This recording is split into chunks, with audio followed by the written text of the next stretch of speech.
तर राज्यात कांद्याचा मुद्दा पुन्हा तापलाय। कांदा उत्पादक शेतकऱ्यांसाठी महाविकास आघाडी मैदानात उतरली आहे। उद्या चांदवडमध्ये महाविकास आघाडीच्या वतीनं आंदोलन केलं जाणार आहे। राष्ट्रवादी काँग्रेस, शरदचंद्र पवार पक्षाचे नेते रोहित पवार हे आंदोलनाचं नेतृत्व करणार आहेत। तर अंबादास दानवेंसह महाविकास आघाडीतील इतर घटक पक्षाचे नेतेही या आंदोलनात सहभागी होणार आहेत।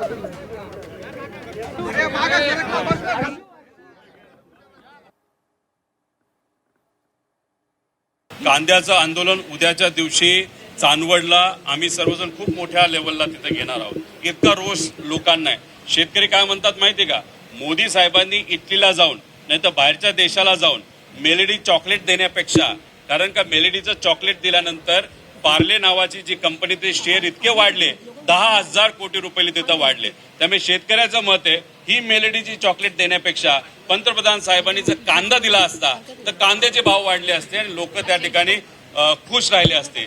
याची किंमत आहे 1 रुपया आणि 1 रुपयाला एवढंसं मिळतं आणि आज शेतकरी 1 किलो कांदा 1 रुपयाला विकतोय। कुठंतरी या सरकारला लाज वाटली पाहिजे असं आमचं मत आहे। त्यामुळे उद्या खूप मोठ्या संख्येने आम्ही असू, काँग्रेसचे नेते सपकाळ साहेब असतील, शशिकांत शिंदे साहेब आमच्या पक्षातले नेते असतील, दानवे साहेब उद्धव ठाकरे साहेबांच्या पक्षातले आणि सीपीएम असं मिळून एक मोठं आंदोलन चांदवडला सकाळी 9 वाजता उद्या 26 तारखेला त्या ठिकाणी घेत आहोत।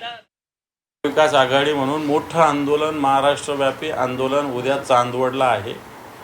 त्याच्यात शिवसेनेच्या वतीनं मी जाणार आहे त्या आंदोलनाला। काँग्रेसचे प्रदेशाध्यक्ष येणार आहे, राष्ट्रवादीचे प्रदेशाध्यक्ष येणार आहे, रोहित पवार यांनी ऑर्गनाईज केलेलं आहे आणि या चांदवडच्या आंदोलनात कांद्याच्या आंदोलनासाठी आम्ही जातो। शेतकऱ्यांच्या ह्या घोषणा आहे, फक्त कुठेही कांदा खरेदी सुरू झालेली नाही, कुठेही शेतकऱ्याशी संवाद झालेला नाही, कुठे नाफेडने या सगळ्या बाबतीत पुढाकार घेतलेला नाही।